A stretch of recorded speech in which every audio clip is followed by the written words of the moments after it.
I have no clever joke for the intro of this video.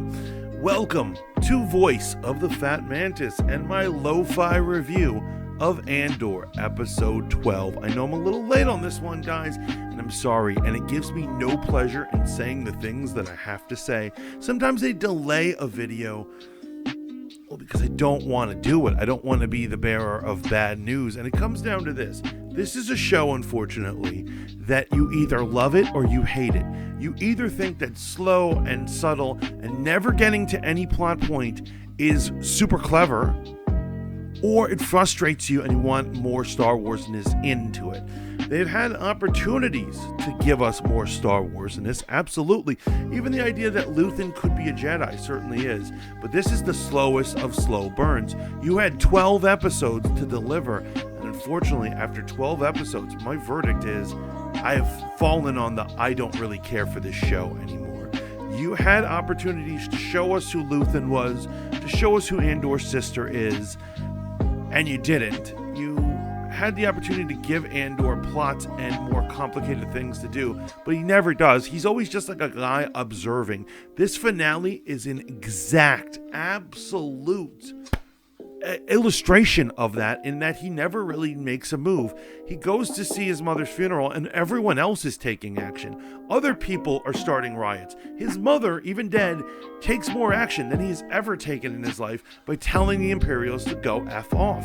And yet somehow he's just hanging out in a bell tower and does nothing. This would have been a good episode if it was just a plain episode, because at least the riot at the funeral is saying something about something. Something is happening. Unfortunately, for a finale, it was horrible. It didn't do anything that a finale needs to do. For instance, not only setting up season 2, answering some questions from season 1, but also making this a show that you have to tune back into. And quite frankly, I'm going to be a little more hesitant to actually review season 2. It has been gone on too long. And if they're going to give me another 12 episodes of whatever this was, I don't know if I can deal with it. I have a feeling that they may never tell us who Luthen really is, and they may never get back to the sister. I wouldn't be surprised if the show did this. It was actually funny.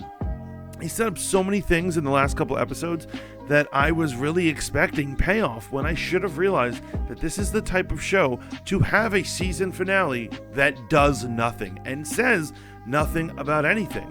I am extremely disappointed in this show. I don't hate it. That's the thing. There's never a reason to hate it. It just moves very slowly. Their idea was to give the first 2 episodes of the series onto other streaming and on ABC. And quite frankly, it's not going to entice people to watch because it's so slow. People will say, why did I just waste 2 hours? Nothing has happened. And trust me, I don't want Star Wars to be all The Mandalorian, or on the worst case scenario, all the Boba Fett, or all the Obi-Wan, those 2 were piss poor shows.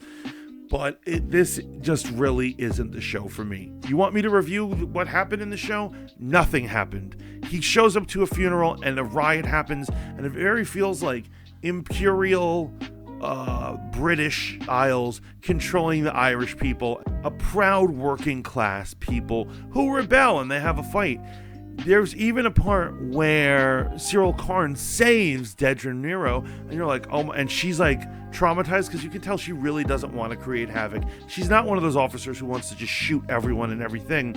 And they're alone in this room together, and I'm like, here it is, and I'm like, maybe they'll kiss, maybe they'll acknowledge something, and nothing happens. I gotta say, I don't have much to comment on because nothing else happened this episode. At the end, strangely, Andor turns himself in to Luthen. He's like, you want to kill me? You can kill me. And he's just like, no, I want you to be a rebel. And so the question is, did Andor know he was going to say that? There is nothing that Andor has ever said or done to indicate that he would know that Luthen was going to do that. But it gets even stupider because why would Andor, who has multiple missions and things to do in his life, surrender his life? Why would he give himself to Luthen? If you're going to commit suicide, commit suicide. I don't even understand what happened there, but it happened, and they're like, finally, he's a rebel. I didn't need 12 hours to figure that out. You could have done this in 3. Ultimately, I'm going to have to give this episode and ultimately season 1 a thumbs down. Now, I'm thinking of doing another type of video where I actually get into what I think was wrong in terms of writing and character development and things they should have given us and they didn't. At the end of the day, this has been a disappointment. If you're not already into Andor and you're somehow seeing this review and stumbling upon it, I would not advise getting into it unless you're like somebody who likes, what's the slowest thing on earth? Watching snails race. There we go. That might work out for you. But the real question is, what did you think about it? Am I totally out of line? Please let me know down in the comments. Remember to like, share, and subscribe. And remember, no matter how you feel about Andor, please forgive me for not being into it. I know several people in my life, people, close friends and loved ones, who think it's brilliant. And that's great that you think it's brilliant. You know? I don't. But until next time, ciao. For now. Blah, blah.